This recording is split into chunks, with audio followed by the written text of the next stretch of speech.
Bismillahirrahmanirrahim. Assalamualaikum warahmatullahi wabarakatuh.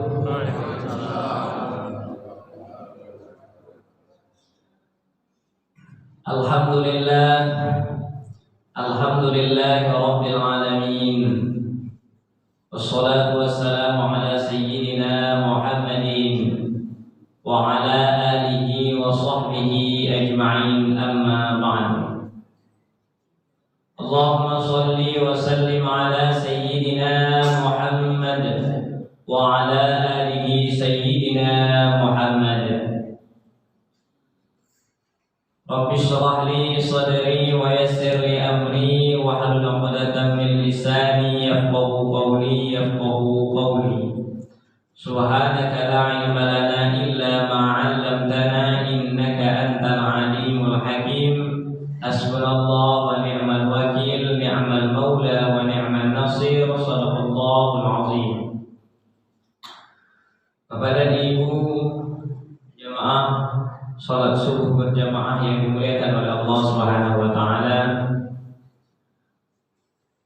Pertama sekali, marilah sama-sama kita bersyukur kepada Allah dengan mengucapkan alhamdulillahi rabbil alamin.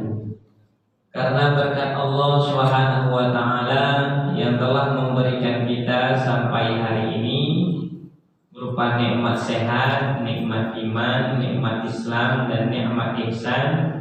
Terlebih lagi Allah memberikan nikmat yang tak bisa kita bayar, yaitu nikmat taufik dan hidayah yang diberikan kepada kita semua.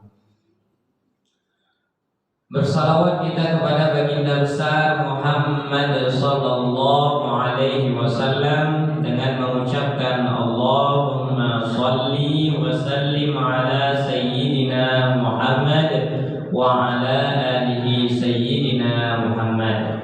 Mudah-mudahan dengan lafaz sholawat yang kita bacakan tadi, kita senantiasa dijadikan oleh Allah menjadi umat Rasulullah sallallahu alaihi wasallam yang mengerjakan segala perintahnya dan menjauhi segala larangannya. Amin ya Allah, amin ya rabbal alamin. Bapak dan Ibu yang dimuliakan oleh Allah Subhanahu wa taala, hari ini kita sudah memasuki puasa yang ke-19. Bentar lagi mau hari raya.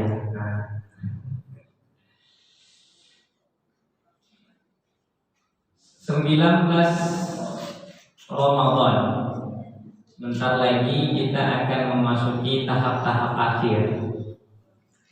Maka sop-sop yang ada di, bukan sop makanan ya, sop sholat maksudnya. Sop-sop yang ada di masjid-masjid, musola-musola, ketika hampir 10 akhir sudah semakin ke depan. Makin akhir makin di depan. Bukan karena fadilah karena sab pertama, tapi memang segitulah yang ada. Jadi 19 biasanya ketika kita masuki puasa ke-20, kita akan melaksanakan kegiatan untuk ibadah, untuk amaliyah di bulan suci Ramadan berupa i'tikaf.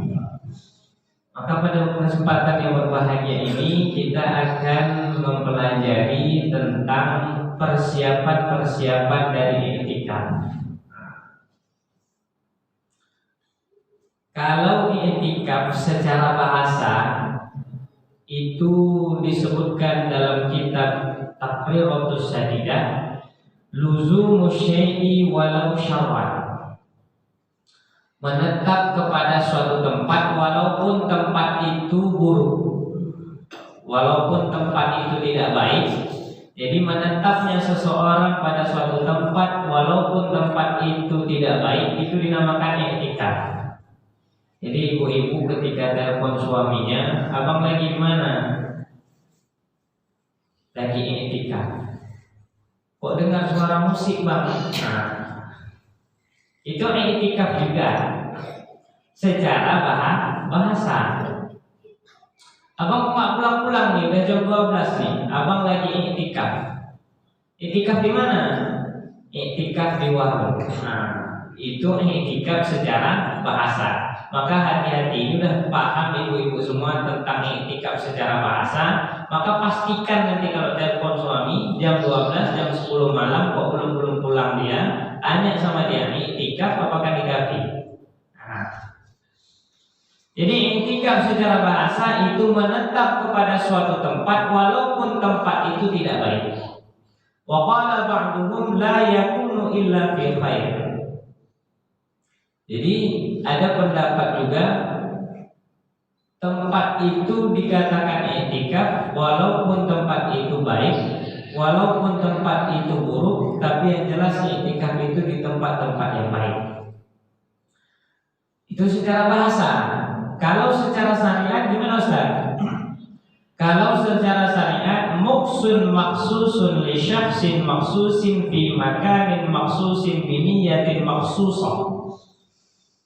Berdiam dengan cara tertentu yang dilakukan seseorang di tempat-tempat tertentu dengan niat yang tertentu. Niatnya apa? Niatnya untuk ibadah kepada Allah Subhanahu wa taala. Berdiamnya seseorang di tempat tertentu dan dengan niat tertentu, dengan niat untuk beribadah kepada Allah Subhanahu wa taala, maka itu dinamakan i'tikaf. Maka ada fadilah-fadilah i'tikaf yang dijelaskan. Di 10 akhir Ramadan itu ada dijelaskan sabda Nabi sallallahu alaihi wasallam, "Man i'takafa 'ashran fi Ramadan kana kahajjataini wa umrataini."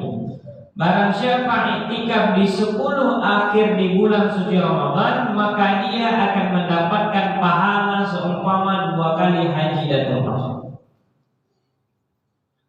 Jadi orang yang i'tikaf di 10 akhir Ramadan, dia akan mendapatkan pahala seumpama dia mengerjakan 2 kali haji dan 2 kali umrah.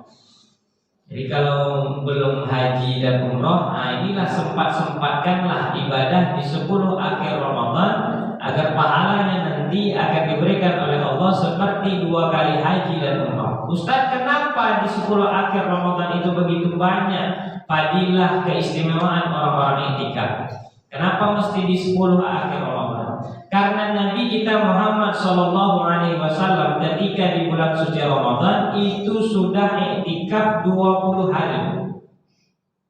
Di Nabi kita itu ketika di bulan suci Ramadan beriktikaf di masjid selama 20 hari. Kalaulah satu hari itu 24 jam, maka dikali 10 itu 240 jam. Kalau 20 hari 480 jam.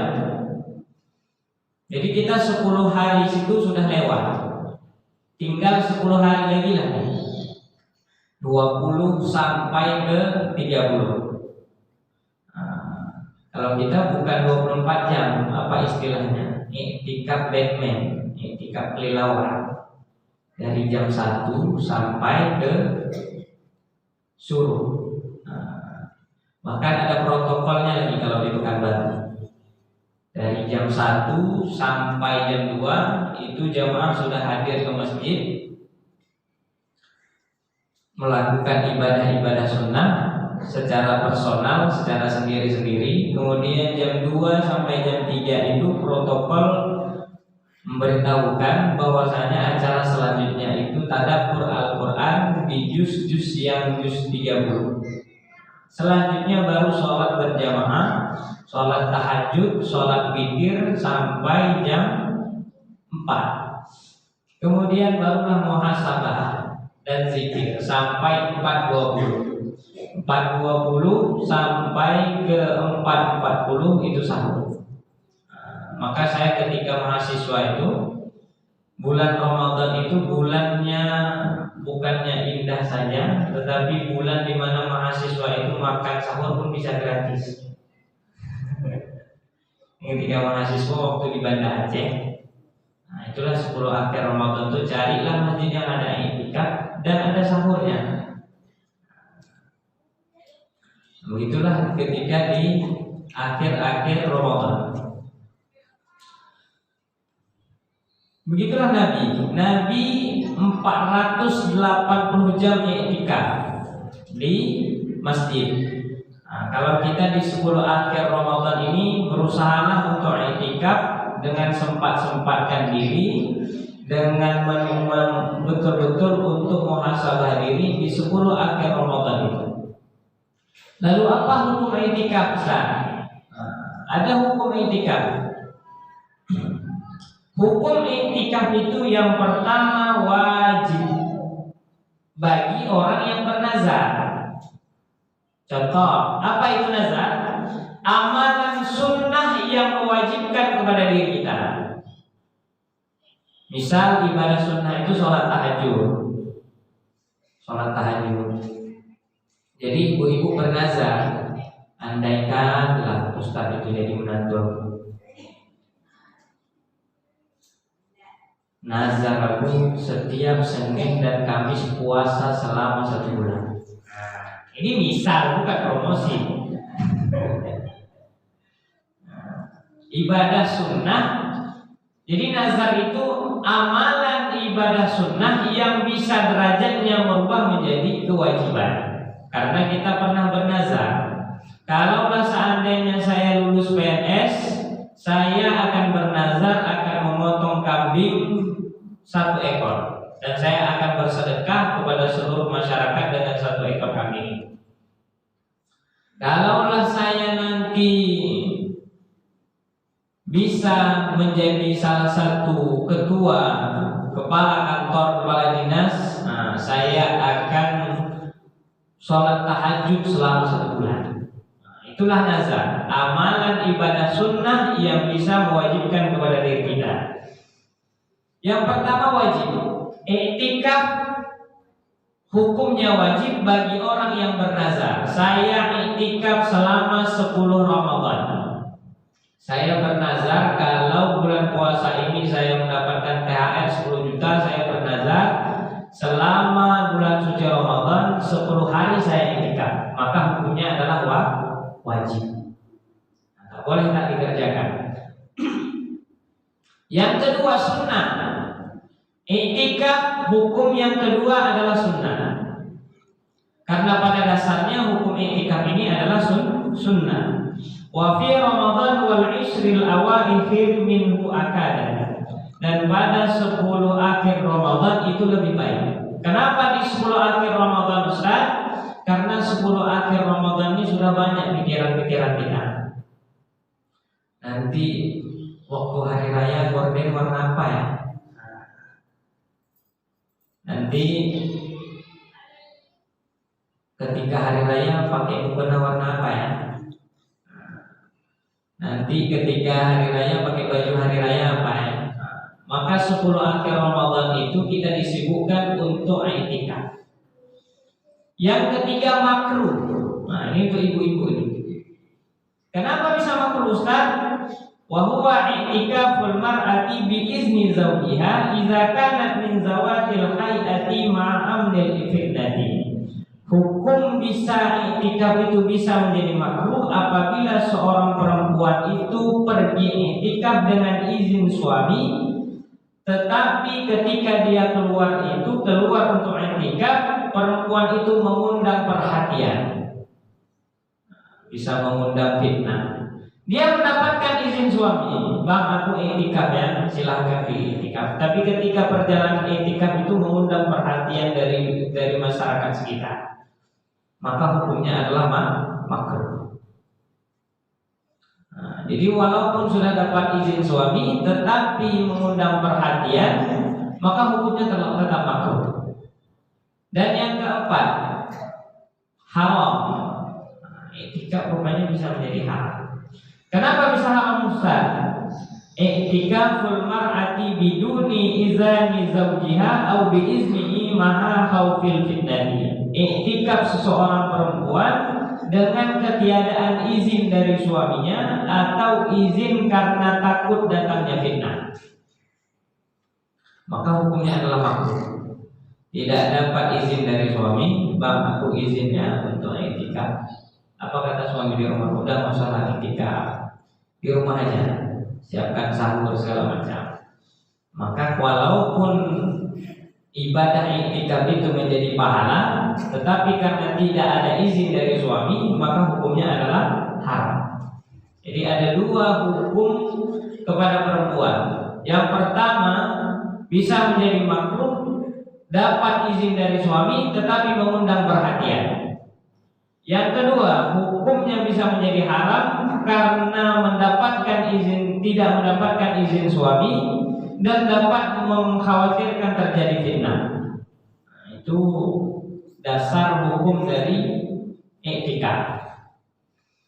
Apa rukun iktikaf, Ustaz? Rukun dari iktikaf ada 4. Yang pertama niat, harus ada niat. Apa niatnya? Nawaitul i'tikaf sunnatan lillahi ta'ala. Jadi kita baru belajar berapa kadar minimal i'tikaf. Wal lubsu wa mu'takafun fihi wa mu'takifun. Yang pertama niat, yang kedua berdiam diri di masjid, yang ketiga tempat itu adalah masjid. Jadi ada 3 hukumnya. Yang pertama niat, berdiam diri di masjid, dan yang ketiga tempat itu adalah masjid. Itu rukun. Kalau syaratnya apa, Ustaz? Syarat iktikaf itu ada 6. Yang pertama niat, liqaulihi sallallahu alaihi wasallam, innamal a'malu binniyat. Sesungguhnya setiap amal kebaikan itu tergantung pada niatnya. Pertama niat. Ayyakuna fi masjidin khalisin al-masjidiyah. Yang kedua, bahwasanya tempat itu benar-benar masjid. Fala yasihu fi nahwil musalla aw rabitun. Maka tidak sah seseorang itu kalau dia iktikaf itu di lapangan. Jadi musola, jadi di kitab ini dijelaskan kenapa disebutkan musola. Musola di sini bermaksud lapangan yang sering kita laksanakan kegiatan sholat Idul Fitri. Lapangan terbuka, tidak sah kita melaksanakan iktikaf. Jadi harus benar-benar masjid. Masjid ini saya berikan tanah wakaf untuk dibangun masjid. Maka masjid itu sah untuk dijadikan iktikaf. Yang ketiga, al-lubsu fihi fawqa tuma'ninatis shalah. Berdiam sekira-kira hanya sekedar tuma'ninah. Jadi itu ukuran sekedar tuma'ninah, ruku' dan sujud. Berarti kira-kira kita membaca subhana rabbiyal azim wa bihamdi, subhana rabbiyal azim wa bihamdi, subhana rabbiyal azim wa bihamdi, subhana rabbiyal a'la wa bihamdi, subhana rabbiyal a'la wa bihamdi, subhana rabbiyal a'la wa bihamdi. Itu ukuran menurut Imam Syafi'i, ukuran yang paling standar, paling minim orang iktikaf itu sekedar dia tumakninah. Kalau Imam Hanafi berbeda lagi. Kalau Imam Hanafi iktikaf baru disebut dia iktikaf kalau dia itu sudah mencapai 24 jam. 1 kali 24 jam di dalam masjid baru dia disebut dengan iktikaf. Mana yang lebih mudah? Imam Hanafi atau Imam Syafi'i? Imam Syafi'i. Imam Syafi'i sekedar kita tumakninah, berdiam diri di masjid sebentar dengan niat nawaitul i'tikaf sunnatan lillahi ta'ala sudah berpahala. Selama ada di masjid dengan niat i'tikaf maka berpahala. Kalau Imam Hanafi 24 jam, 1 kali 24 jam itu harus ada di masjid, tak boleh keluar dengan niat i'tikaf. Yang keempat, at-taharatu 'anil hadasil akbari, suci daripada hadas besar. Itu syarat dari i'tikaf. Yang kelima berakal, yang keenam adalah Islam. Jadi syaratnya saya ulangi ada 6. Yang pertama niat i'tikaf, yang kedua berada di dalam masjid, yang ketiga sekadar dia berdiam diri sejenak untuk tumaninah. Berdiam sekira-kira dia tumaninah, maka itu sudah dihitung i'tikaf. Yang keempat suci daripada hadas besar, yang kelima berakal, dan yang keenam adalah Islam. Lalu apa yang dilakukan ketika i'tikaf itu Ustaz? Apa saja amal ibadah yang kita lakukan ketika i'tikaf? Apa sunnah-sunnahnya? Yang pertama ayyakuna fi jami, bahwasanya dia berada di masjid jami. Itu yang pertama, sunnah dilakukan i'tikaf itu di masjid jami. Apa itu masjid jami? Masjid jami adalah masjid yang dimana dilakukan kegiatan sholat Jumat. Di Masjid Nurul Huda ini ada sholat Jumat. Kalau diadakan sholat Jumat, maka tempat yang paling sunnah adalah tempat masjid jami, masjid yang diadakan sholat Jumat. Ada masjid yang tidak diadakan sholat Jumat, musola, surau, tidak dilakukan sholat Jumat. Apakah sah i'tikafnya? Sah. Tapi yang paling sunnah dilakukan i'tikaf itu dalam masjid yang dilaksanakan ada sholat Jumat. Ada istilah masjid jami kalau dalam kitab fikih. Tapi begitu di Indonesia banyak kali istilah-istilah masjid. Ada masjid raya, ada masjid Islamic Center, ada surau, ada langgar, banyak sekali. Tapi yang menjadi sunnah adalah masjid jami. Ayyakuna yawman kamilan wal afdalu dhammul lailati ilal yawm. Yang kedua, bahwasanya yang paling sunnah dilakukan i'tikaf itu sepanjang hari, 24 jam. Nggak keluar dari masjid. Ada yang dari ketika terbenam matahari sampai terbit matahari, mulai dari maghrib sampai kepada subuh. Paling sunnah itu sepanjang hari i'tikaf di dalam masjid. Nah, itulah 10 hari di bulan suci Ramadan ini. Ayyakuna sha'iman. Yang ketiga, sunnah bagi orang yang beriktikaf itu ketika dia sedang berpuasa. Sedang di siang hari dia niat iktikaf, datang ke masjid, niat iktikaf. Lalu apa yang dilakukan ketika kita iktikaf? Ada dilakukan sholat, ada sholat witir, sholat tarawih.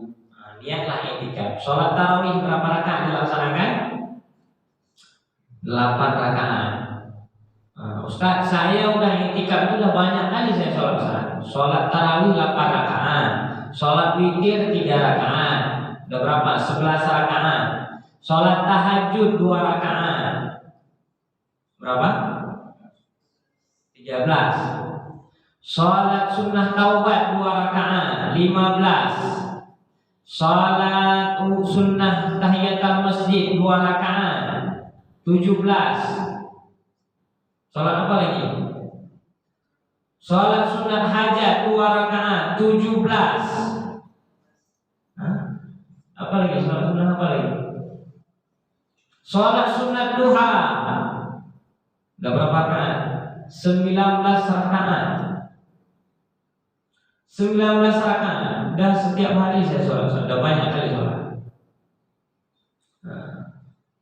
Jadi kalau kita bandingkan dengan ulama-ulama terdahulu, dibandingkan kita yang sekarang yang masih belasan sampai 20 rakaat setiap malam, itu pun sholat tarawih 8 rakaat, 4 rakaat 1 kali salam, atau 2 rakaat 1 kali salam. Saya bukan bilang Bapak dan Ibu, ini saya sendiri maksudnya. Kalau Imam Hanafi, Imam Hambali atau Imam Hambali itu dalam satu riwayat disebutkan Imam Hambali itu sanggup melaksanakan sholat sunnah, sholat setiap malam itu 300 rakaat.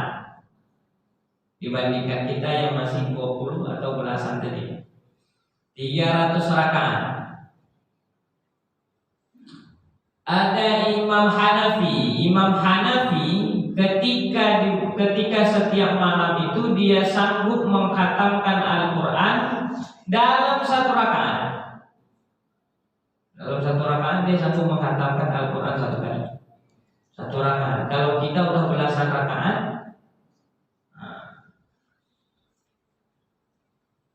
Ustaz, saya mau banyak-banyak sholat Ustaz, mau sampai 100 rakaat, 50 rakaat, tapi saya tak panjang baca-baca ayat. Saya tak tahu banyak-banyak ayat. Saya yang tahunya Inna A'thaina sama Qul Huwallahu Ahad. Jadi rakaat pertama Inna A'thaina, rakaat kedua Qul Huwallahu Ahad. Jadi ada seorang sahabat Rasulullah SAW mengadu, "Ya Rasulullah, saya melihat si fulan itu setiap malam dia sholat dari selesai isya sampai subuh. Dia setiap hari, setiap malam ruku dan sujud, ayat yang dibacanya Qul Huwallahu Ahad. Setiap malam dia ruku sujud, ayat yang dibaca Qul Huwallahu Ahad." Maka disitulah ada dalil bahwasanya siapa yang membaca Qul Huwallahu Ahad maka dia sudah mengkhatamkan Al-Quran sepertiga.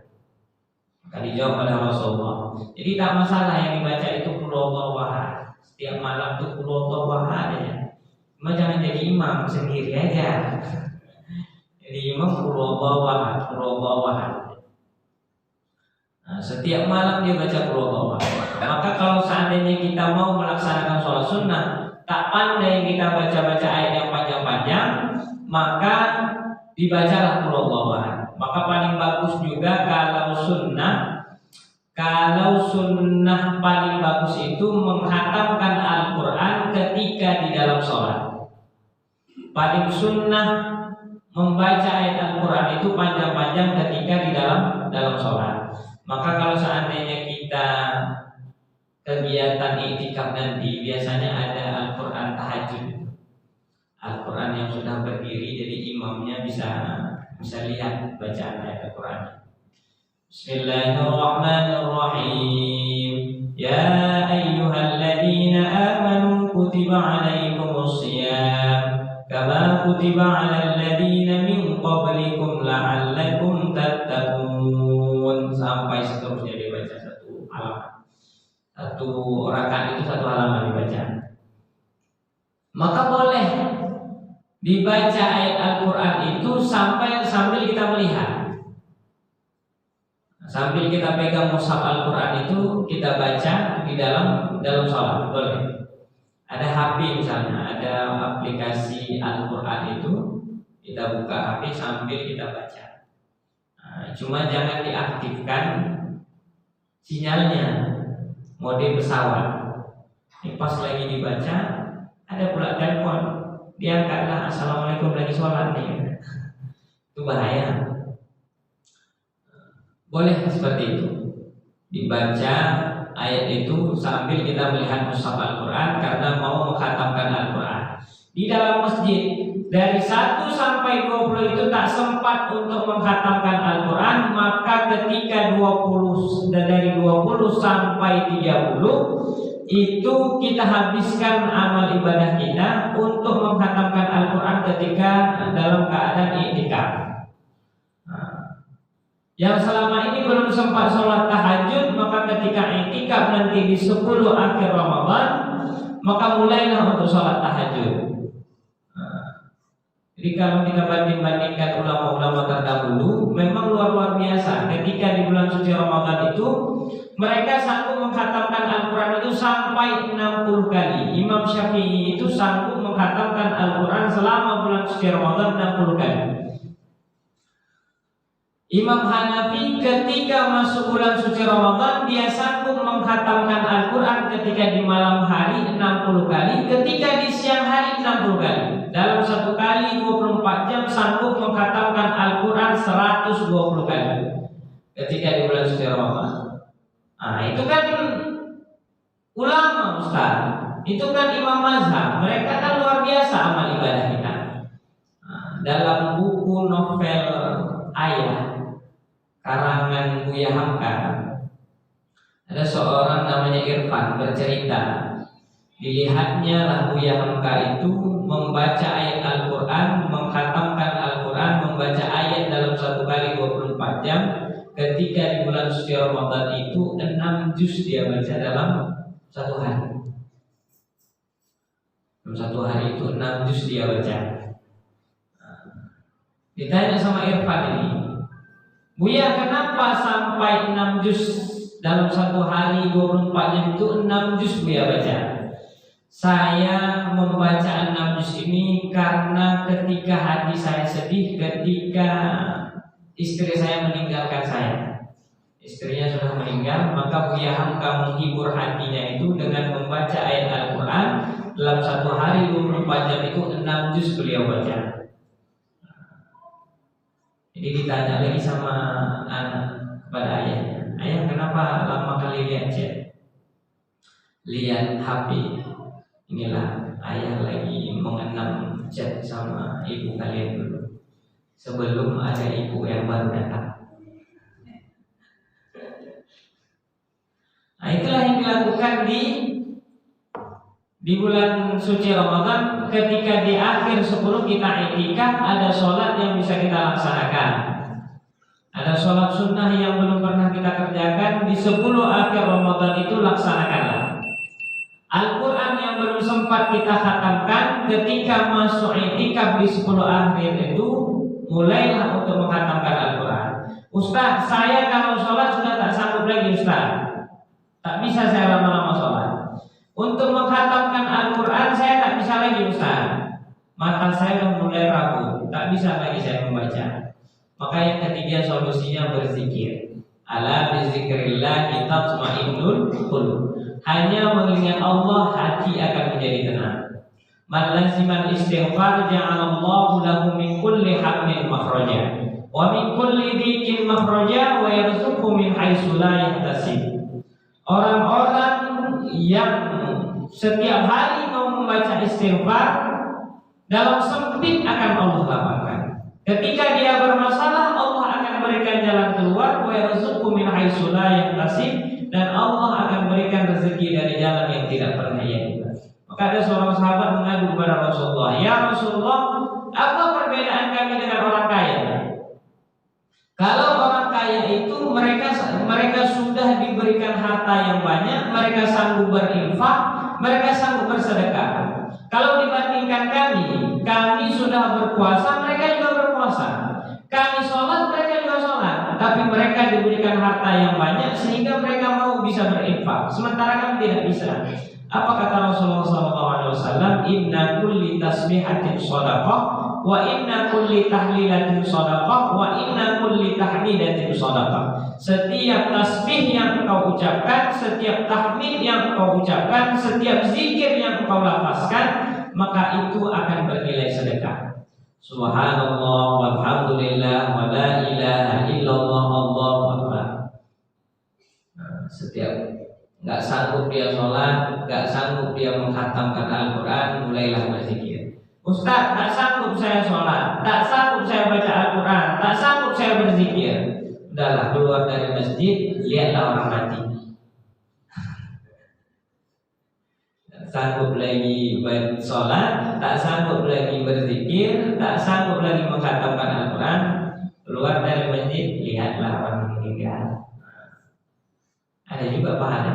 Bapak bil mauti wa isa, cukuplah kematian itu menjadi pengingat, menjadi nasihat yang terbaik. Dan yang paling bagus, ayyanzura kulli yusafu alaihi sawabul fardi, bahwasanya dia ketika di dalam masjid dia berniat i'tikaf dengan niat nazar. Jadi masuk ke dalam masjid, dia langsung berniat, sengaja aku masuk ke dalam masjid Pertama sekali, Allahumma ftah li abwaaba rahmatik, masuk ke dalam masjid dengan baca Allahumma ftah li abwaaba rahmatik. Lalu bacalah niat iktikaf dengan niat nazar. Aku niat iktikaf karena Allah Subhanahu wa taala. Kemudian dia beriktikaf selama 4 jam. Aku niat iktikaf nazar 4 jam berada di masjid. Maka pahalanya nanti sama dengan pahala wajib. Bukan pahala sunnah lagi. Naik lagi derajatnya kepada pahala wajib. Jadi niat iktikaf yang niatnya nazar, kalau seseorang itu niat iktikaf karena niat nazar, maka dia wajib membayarnya, wajib dia mengerjakannya. Saya iktikaf nazar 10 hari di bulan suci Ramadan. Tahu-tahu dari 20 sampai 29 di bulan suci Ramadan itu tak sampai 30. Maka dia wajib mengulang lagi di tahun depan sampai 10 akhir. Karena cuma jumlahnya 9. Ada orang niat iktikaf sampai di 3 hari. Dia niat iktikaf 10 hari. Tahu-tahu hari ketiga meninggal dunia. Apa hukumnya? Maka wajib seorang istri, seorang anak yang mendengar ayahnya, misalnya dia niat iktikaf nazar, istri mendengar dia pernah berniat iktikaf nazar, maka istri wajib membayar 1 mud. Berapa ukuran 1 mud itu? 7,5 ons beras. Dia wajib dibayar. Wajib dibayar karena kenapa? Karena niat nazar. Wajib dibayar karena dia pernah berniat iktikaf di dalam masjid selama 10 hari. Tahu-tahu ketika hari ketiga dia sudah meninggal dunia. Maka diganti. Lalu apa yang membatalkan iktikaf? Ini terakhir. Apa yang membatalkan iktikaf? Yang membatalkan iktikaf itu ada 6. Yang pertama al-jununu wal irma. Yang pertama gila, dan yang kedua dia pingsan. Yang kedua dia dalam keadaan mabuk. Yang ketiga haid. Maka seorang perempuan yang sedang haid, maka dia batal iktikafnya ketika dia di dalam masjid. Maka ada cerita yang diuraikan oleh Siti Aisyah, ketika itu Rasulullah berada di dalam masjid beriktikaf, maka Rasulullah memanggil Aisyah untuk menyisir rambut Rasulullah. Jadi Aisyah mengatakan kepada Rasulullah, "Ya Rasulullah, saya sedang haid, saya sedang halangan." Maka apa kata Rasulullah saat itu? Kan tanganmu tidak dalam keadaan halangan. Maka disisirlah rambut Rasulullah keluar dari jendela atau pintu masjid sekedar kepala Rasulullah saja. Maka disisirlah oleh Aisyah, karena kebetulan Masjid Nabawi itu di sampingnya langsung rumah Rasulullah. Maka keluar kepala Rasulullah disisir oleh Aisyah, yang pada saat itu mohon maaf Aisyah dalam keadaan halangan. Jadi orang yang sedang berhalangan membatalkan iktikaf kalau dia berada dalam masjid saat itu, kemudian dia mohon maaf sedang halangan. Selanjutnya, orang yang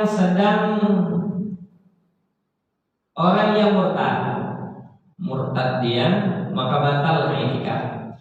Yang kelima, orang yang sedang janabah, orang yang mohon maaf sedang berhubungan suami istri. Kenapa disebutkan membatalkan iktikaf di sini?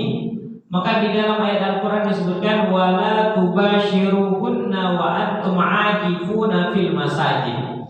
Ayat ini diturunkan ketika saat itu para sahabat Rasulullah sedang dalam keadaan berpuasa. Kemudian sahabat Rasulullah sedang berada di bulan suci Ramadan, mereka sedang melakukan iktikaf. Kemudian para sahabat Rasulullah itu pulang ke rumah untuk melakukan mohon maaf hubungan suami istri. Maka mengadu kepada Rasulullah, ya Rasulullah, kami sudah melakukan hubungan suami istri. Maka jawabannya adalah wala tubashiruhunna wa antum aakifuna fil masajid. Misal ada seorang yang sedang diiktikaf di masjid. Ini ayat ini berkaitan dengan ini.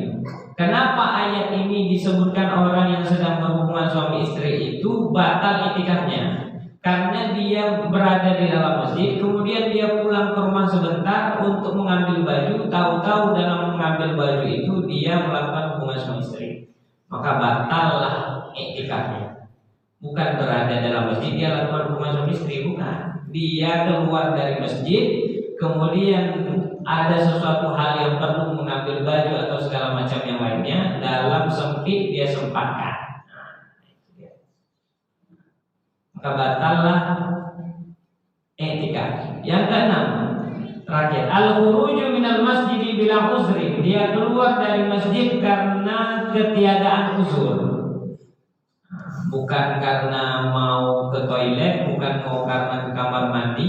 Orang yang pergi ke kamar mandi atau dia ada hajat yang sangat perlu, sangat urgent, yang tidak bisa dilakukan oleh orang lain, mesti dia melakukannya, maka itu tidak membatalkan i'tikaf. Tapi kalau orang yang keluar di masjid karena tidak ada uzur, dia keluar dari masjid saja. Jadi kadang-kadang udah dia dalam masjid, kemudian dia keluar. Ustaz, saya keluar sebentar, mau ngapain? Mau rokok sebentar, sebatang dua batang. Baru dia masuk lagi, batal i'tikaf. Ustaz, kan i'tikaf itu wajib berwudu, harus dalam keadaan berwudu, harus dalam keadaan suci. Jadi karena dia tadi mendengar kajian i'tikaf dalam masjid itu tidak boleh keluar, maka ditahannya lah kentutnya sampai biru mukanya. Nah, itu kan ada uzur. Kalau ada uzur, keluarlah dari masjid, kemudian ambil wudu, masuk dan kembali, maka dia sudah dihitung i'tikaf. Tak perlu berniat, tak perlu berniat lagi. Nah, niat yang pertama tadi sudah langsung, walaupun dia keluar sebentar untuk keperluan yang memang harus dia penuhi. Demikianlah beberapa penjelasan tentang i'tikaf, baik mulai dari pengertian, hukum dasar dari i'tikaf, syarat i'tikaf, rukun i'tikaf, sunnah-sunnah yang di-i'tikaf, dan hal-hal yang membatalkan i'tikaf. Mudah-mudahan bermanfaat, dan mudah-mudahan di 10 akhir Ramadan ini kita benar-benar melakukan amal ibadah, terutama i'tikaf di dalam masjid. Mulailah untuk mengkhatamkan Al-Quran, mulailah untuk berzikir, mulailah untuk melaksanakan sholat sunnah yang belum pernah kita lakukan, mulailah difulkanlah di 10 akhir Ramadan. Mudah-mudahan bermanfaat. Kita tutup dengan membaca doa kafaratul majlis. Subhanakallahumma wa bihamdika asyhadu an la ilaha illa anta astaghfiruka wa atubu ilaik. A'udzu billahi minasyaitonir rajim. Bismillahirrahmanirrahim. Alhamdulillahirabbil alamin. Wassalatu wassalamu ala sayyidina Muhammadin wa ala alihi wa sahbihi ajma'in. Allahumma salli wa sallim ala sayyidina Muhammad wa ala ali sayyidina Muhammad. Rabbana zalamna anfusana wa illam taghfir lana wa tarhamna lanakunanna minal khasirin. Rabbana ighfir lana dhunubana wa liwalidayna warhamhuma kama rabbayana shaghira. Wa li jaddina wa li jaddatina wa li masyayikhina wa li asatidina wa liman hadarana wa liman ghaba anna wa li jami'il muslimin wal muslimat والمؤمنين والمؤمنات الأحياء منهم والأموات برحمتك يا أرحم الراحمين. اللهم فقهنا في الدين وعلمنا القرآن وعلمنا التأويل واهدنا إلى سواء السبيل. ربنا آتنا في الدنيا حسنة وفي الآخرة حسنة وقنا عذاب النار والحمد لله رب العالمين. والسلام عليكم ورحمة الله وبركاته.